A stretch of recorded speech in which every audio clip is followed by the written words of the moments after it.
Magandang araw! Kamusta kayo? Naway handa ang lahat para sa ating bagong tatalakayin sa tagpong ito. Ayon sa kasabihan, ang dula ay isang masining at makaagham na panggagaya sa kalikasan ng buhay. Hindi lamang ito isang simpleng pagtatanghal sa entablado, kundi isang sining na naglalayong ipakita ang katotohanan ng buhay sa pamamagitan ng wika, kilos at damdamin. Mula sa sinaunang anyo ng dula hanggang sa makabagong pagtatanghal, ating pag-aaralan ang kahulugan at halaga nito sa ating lipunan. Bago natin simulan ang ating formal na talakayan, may inihanda akong laro. Simple lamang ang gagawin. Sa aking inihanda ng mga salitang mayroong jumbled letters, ay isa sa ayos ninyo at isulat sa isang papel ang inyong mga sagot.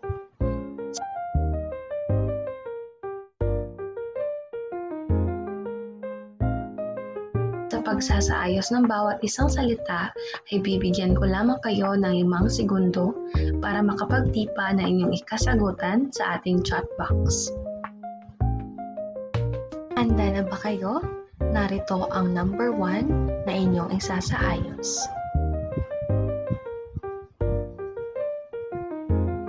Ang tamang kasagutan ay kasaysayan.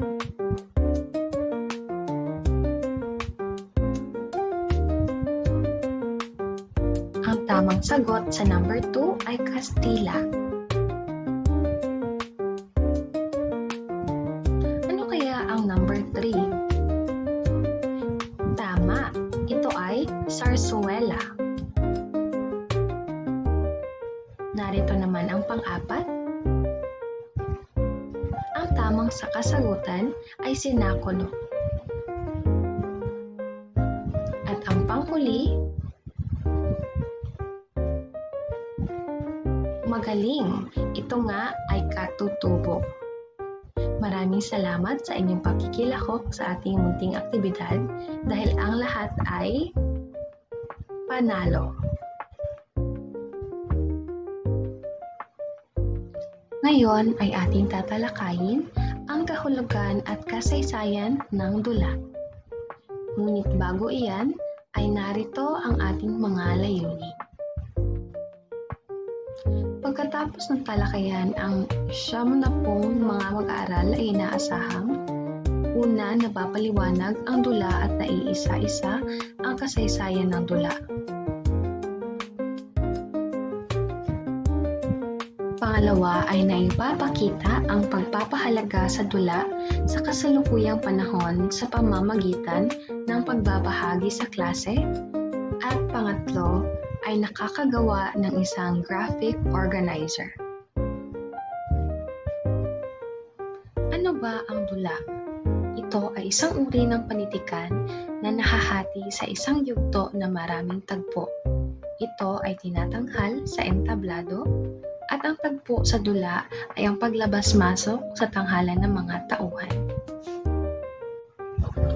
Mandudula, dramatista o dramaturgo, ito ang tawag sa mga taong dalubhasa sa larangan ng pagsulat ng dulang itinatanghal sa entablado.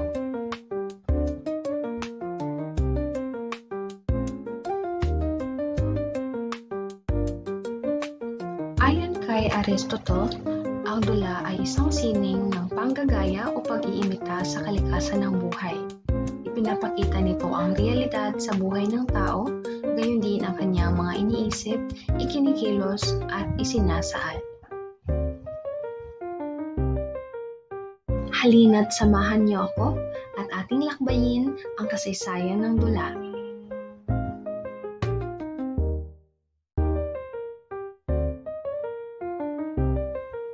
Una sa ating paglalakbay ay ang panahon ng katutubo. Karamihan sa mga panitikan ay pasalindila lamang.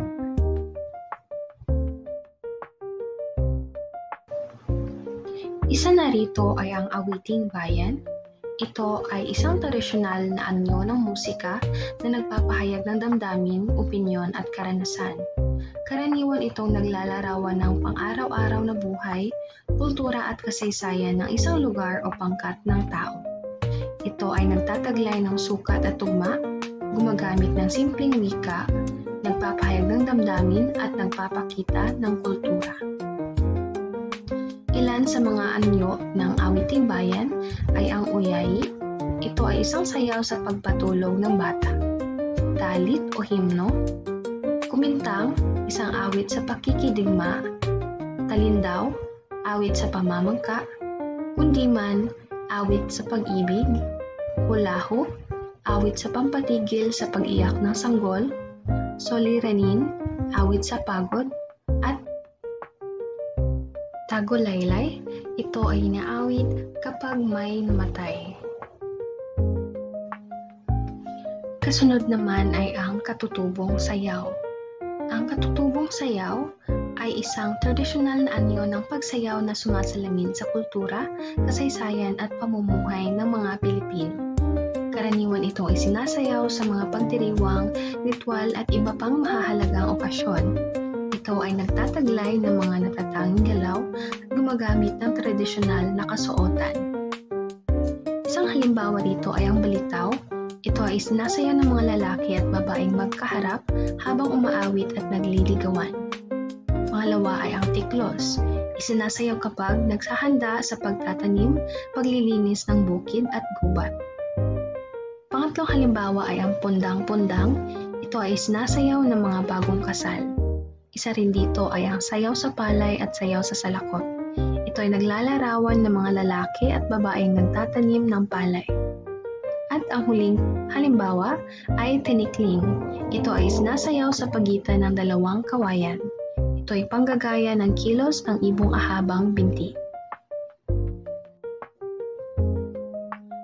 Kasunod naman na anyo ng panitikan sa katutubong panahon ay ang epikong bayan. Ito ay isang uri ng panitikang pasalaysay na naglalarawan ng kabayanihan ng isang pangunahing tauhan. Karaniwan itong nagtatampok ng mga hindi pangkaraniwang kakayahan, pakikipagsapalaran at laban sa mga makapangyarihang nilalang o pwersa. Ito ay nagtataglay ng mga bayani na may pambihirang kakayahan na nagpapakita ng kultura at ng paniniwala, may mahika at supernatural na elemento at isinasalaysay sa anyong patula. Ilan sa mga halimbawa ng epikong bayan ay Biag ni Lamang, Hiraya at Hinilawod, Hari sa Bukid, Indarapatra at Sulaiman, at Bidasari at Prinsipe Bantugan.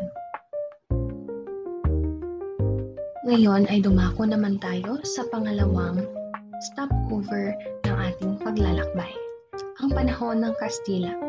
Sa panahon ito ay dumating ang mga Kastila sa bansa upang maipalaganap ang Kristyanismo, maghanap ng ginto at lalong mapabantog sa pamamagitan ng pagdaragdag ng kanilang nasasakop. Ngayon ay atin namang tatalakayin ang mga anyo ng dula sa panahong ito. Una ay ang muro-muro. Inalalarawan nito ang salungat sa pagitan ng mga Muslim at Kristyanismo. Kadalasang tumatalakay sa digmaan, pag-ibig, relihiyon, puot at hindi pagkakaugnayan. Pangalawa ay ang sinakulo. Ito ay patungkol sa buhay, pagpapasakit, kamatayan at muling pagkabuhay ng Panginoong Hesukristo. Pangatlo ay karagatan. Ito ay sinaunang panitikang larong patula na kadalasang ginagawa sa lamayan. Ang paksa ay patungkol sa isang prinsesa na nawala ang singsing sa karagatan. At duplo. Ito naman ay ginagampanan tuwing may lamay. Isang patula na walang tiyak na sukat o tugma kung saan ang mga kasali ay nag-aaway tungkol sa iba't ibang paksa.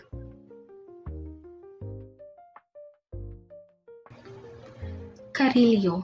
Ito ay isang sining at pagtatanghal na gumagamit ng mga figura mula sa papel o katad sa likod ng puting tela kung saan ang mga anino ay lumilitaw dahil sa liwanag. Juego de Prenda. Ito naman ay isang laro ng multa. Ang mga manlalaro ay nakapwesto ng pabilog at may leader sa gitna. Ang mga babae ay pangalan mula sa kalikasan, numero naman sa lalaki. Ito ay isang paraan rin ng pagliligawan ng mga kabataan. Flores de Mayo. Ito ay isang kapistahan na idinadaos tuwing buwan ng Mayo. at isa sa mga pamimintuho kay Birhen Maria. Santa Cruzan, ito ay dinadao sa huling araw ng Flores de Mayo at ito ay nagbibigay parangal sa paghahanap ng krus ni Reyna Elena. Panunuluyan, ito ay ang paghahanap ng matutuluyan ni Birheng Maria at San Jose sa Jerusalem sa pagsilang kay Jesus sa sabsaban. Bulaklakan, ito ay isang tradisyonal at masayang sayaw na ginaganap tuwing katapusan ng Flores de Mayo. Sa ibang lugar sa halip ng Santa Cruzan o prosesyon ay nagtatapos ang kasiyahan sa bahay ng Hermana Mayor.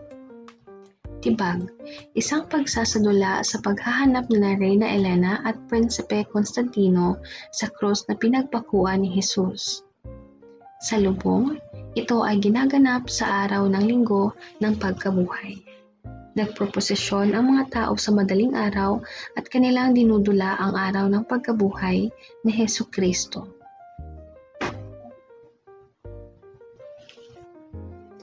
Ngayon naman ay dadako na tayo sa pangatlong hinto, ang panahon ng Amerikano. Sa panahon ito ay patuloy na pumailanlang ang mga tema ng nasyonalismo at pagmamahal sa bayan sa lahat ng anyo ng literatura sa panahon ng pagdating ng mga Amerikano. Sa panahon rin ito ay sumiklab ang kasikatan ng mga pelikula.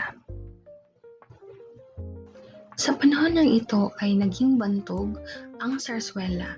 Ito ay isang dula ng kantahan at sayawan at dulang pantanghalan na may iba't ibang tema.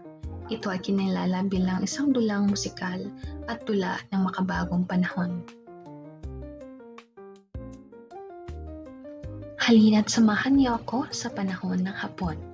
Sa panahong ito ay bumagsak ang dulang seryoso at tinangkilik ang mga pelikula ng mga Amerikano na katatawanan, awit at sayaw.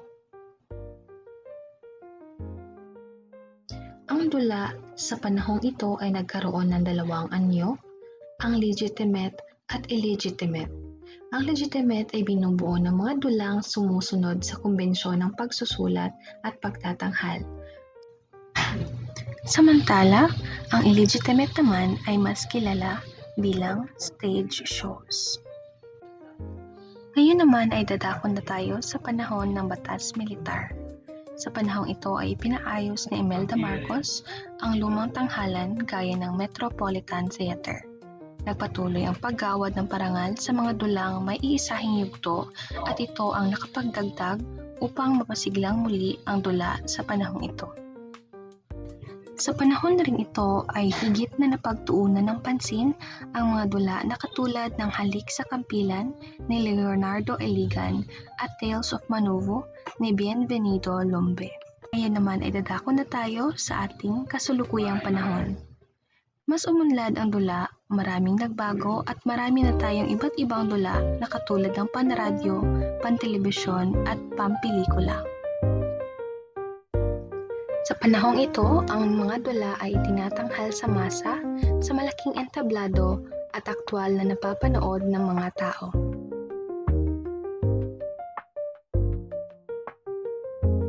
Sa panahong ito ay lubos na sumikat ang mga dula na tulad ng Dalawang Mukha ng Kagubatan ni Emilia Reyes at Usapang Babae ni Chris Meliado. Para matiyak na ang lahat ay nakaintindi sa ating tinalakay, ay may katanungan ako para sa inyo. Gaano kahalaga bang malaman natin ang dula gayong hindi naman na ito gaano nakikita sa kasalukuyan dahil tayo ay nanonood naman na sa telebisyon?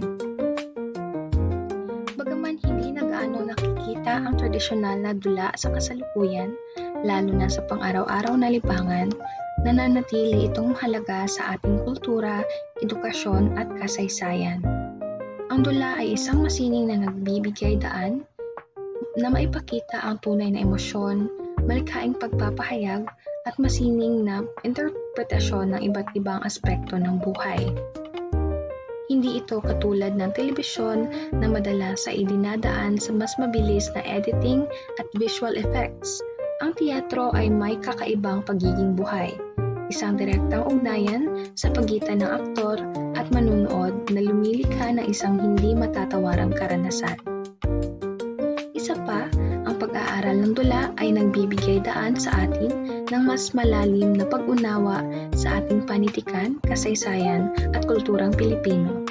Maraming klasikong dula ang nagpapakita ng ating mga kwento bilang isang bayan, mula sa mga epikong mito hanggang sa mga makabagong salaysay ng ating pamumuhay at pagkatao. Kaya kahit pa iba na ang anyo ng libangan ngayon, hindi dapat mawala ang pagpapahalaga sa dula bilang isang mahalagang sining. Okay, at para sa inyong gawain, bumuo ng isang graphic organizer na aayon sa inyong natutunan tungkol sa kasaysayan ng dula. Para naman sa inyong takdang aralin ay magsaliksik at gumawa ng isang reflection paper tungkol sa isang sikat na dula. Ipapaskil ko ito sa ating Google Classroom at doon lamang kayo magpasa. Ito lamang nagtatapos ang ating tagpo sa araw na ito. Maraming salamat sa inyong pagdalo at pakikinig.